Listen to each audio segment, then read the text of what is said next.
taking over, that's a promise, not a threat. Uppercut, season off top, you stop breathing. Right, and then speaking of fights that also didn't get enough attention, but this one in this case was more self-inflicted. You know, we had an eyes wide shut ass self-inflicted from Eddie Hearn. Once again, that's a great segue. This is an Eddie Hearn fumble. Well, Eddie Hearn fumble and then Baumgardner's team fumble, because I don't know why the fuck they decided to go do this closed door. You know. Yeah, it was two fumbles. It was obvious that they weren't fucking with each other no more, and this was just a get out of my contract fight. Like, no, they said she has one more fight with Matchroom, and then she said she was a free agent. No, she's free. This was the last fight. This was literally, I'm gonna just put out this album because I owe the label one more album. And yeah, this was Future dropping Hendrix and Kudo. I don't want it to be promoted like that. I just want to put it out just so I could just fulfill my contractual obligations and I can get the fuck out of it. Because remember, they underbid the whole fight. They could Matchroom. It's like these niggas got money when they want to have. They could have bid and won the bid and put this on the zone and had a whole card around this, but I felt like they were just washing their hands of her and said, fuck it. But then her own management bought it and did this gallery shit, so it was just a bunch of fuck ups. But yeah, it was an Eddie Hearn fuck up first.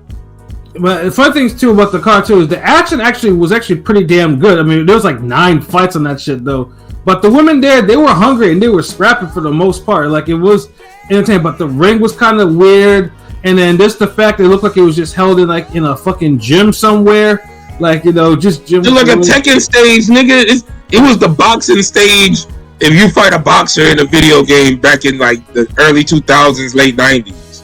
The bitch fought Balrog. They was fighting at Balrog at that level. Like, what the fuck?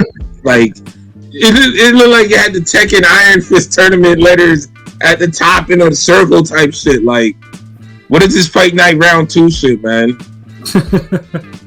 But yeah, but at least like I said, because obviously there are a lot of women on there that didn't really belong in the ring, so there was some fades that happened in there. But obviously the main event too with Baumgardner and Persoon, you know, and one thing that was, first I want to say this though, Baumgardner was winning handily. There was no question about that. Like, she scored a lone knockdown. And Persoon, like before, if you see Persoon look cooked, like she because usually Persoon is like nonstop work rate and like she's a motherfucker to fight, but she had that big ass leg brace. She looked like she didn't want to be there.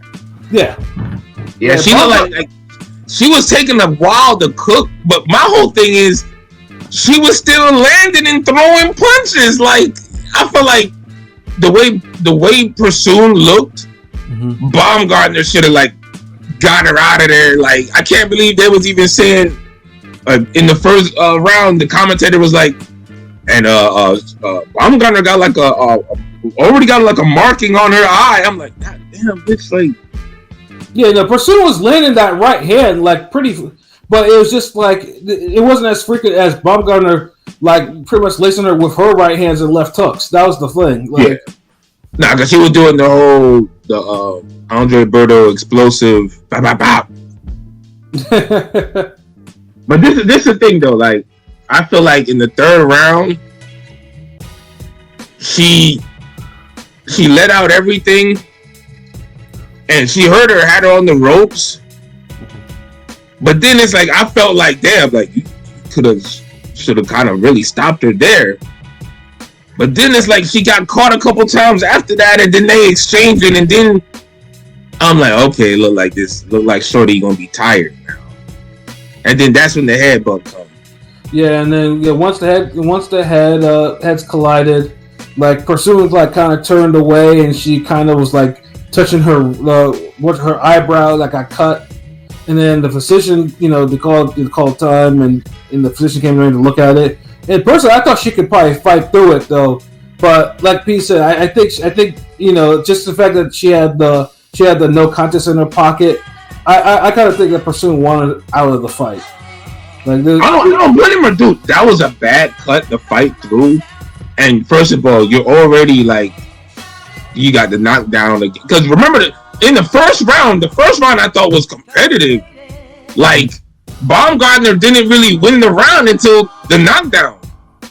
Right. So, like, I felt the fight was competitive, but you already down and knocked down. You lost the second round, and you got hurt the third round, and, you know, you're staying competitive, but now you got this cut. Like, you got a whole...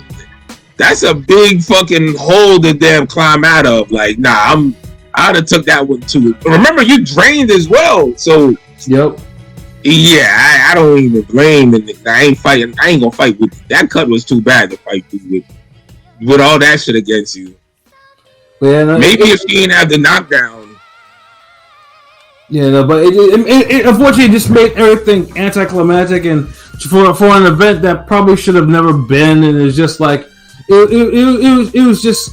I mean, let's say it just felt like it was like very unfulfilled. Like nothing was accomplished here. Like wasn't supposed to really be accomplished. This was, like I said, this was literally just an album to put out an album to get off the label. Like this, no promotion, no nothing. Get me the fuck out of here. So with the no contest, do they have to rematch or no? That's all right. No, they don't have to. They don't have to. No. So what? I mean, because what's the point? This a waste of time. This fight. No, it wasn't a waste of time. It did what it was supposed to do. It was a contractual obligated. It helped her fulfill her contractual obligation. That's it. Yeah, and she only really has the little two highlights in 3 rounds. She only got 2 highlights: the knockdown and the flurry on the ropes. Like, other than that, like, there's not really much. You know, a couple explosions or getting caught with jabs and right hands. Like she didn't show us. The fight didn't go on long enough to show if her stamina is improved without performance enhancers. We didn't know if either she was gonna we didn't know. Yeah, like that's one of the major things. So if you don't get to see that happen in a Baumgardner fight, you're not really seeing the whole product. It was a waste of a fight for the fans.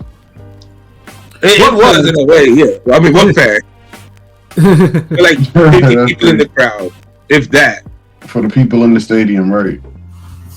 Yeah. It ain't look like a stadium.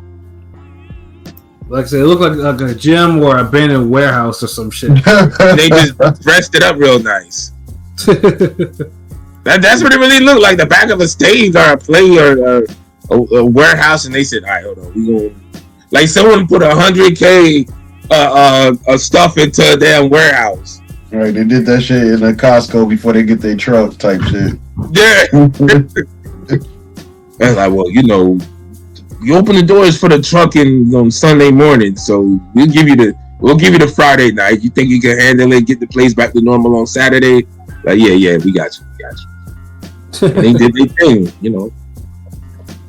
Yeah, and that's what, pretty much it is. So, I mean, we don't know where Alycia is going to go. Like, I mean, Matchroom is going, I mean, obviously there's Golden Boy, there's, there's Top Rank, and the PBC obviously doesn't send women's fighters, so, there's Queensberry, maybe, like, who knows, or maybe she'll just stay independent and just, like, do her own thing, do her own promotion. Well, we'll see.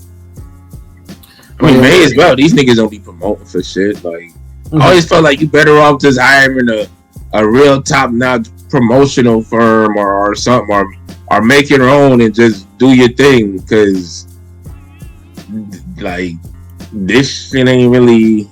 Like, I mean, just the fact that Alycia had this shit in Atlanta and had no black people up in there and didn't do it like that. I was like, yeah, that's just probably the stupidest thing. Like, you're in Atlanta, like they would have paid to see you fight.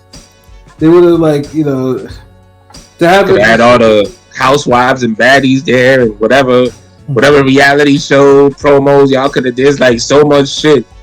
So many people would have fucked with it. Like, and it was and it was just like, it was a COVID card pretty much without no COVID. So it was just fucking weird. Yeah, it's fucking random ass fucking rich Japanese executive card, nigga. Yeah, They had like a grizzly bear and a tiger fight afterwards.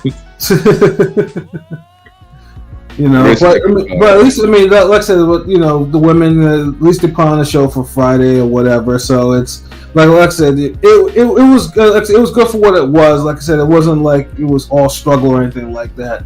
But it was definitely one of those weekends where he's like, damn, I want like you want some more boxing out of that in a way. Even though, like I said, you know, like Mayer and Ryan was a really good fight, and that was a fight of the year candidate and everything. So, yeah, I know this weekend is not really any better. You know, Janabek will make we'll see if he'll make another defense if he actually makes weight against Mikhailovich, though. So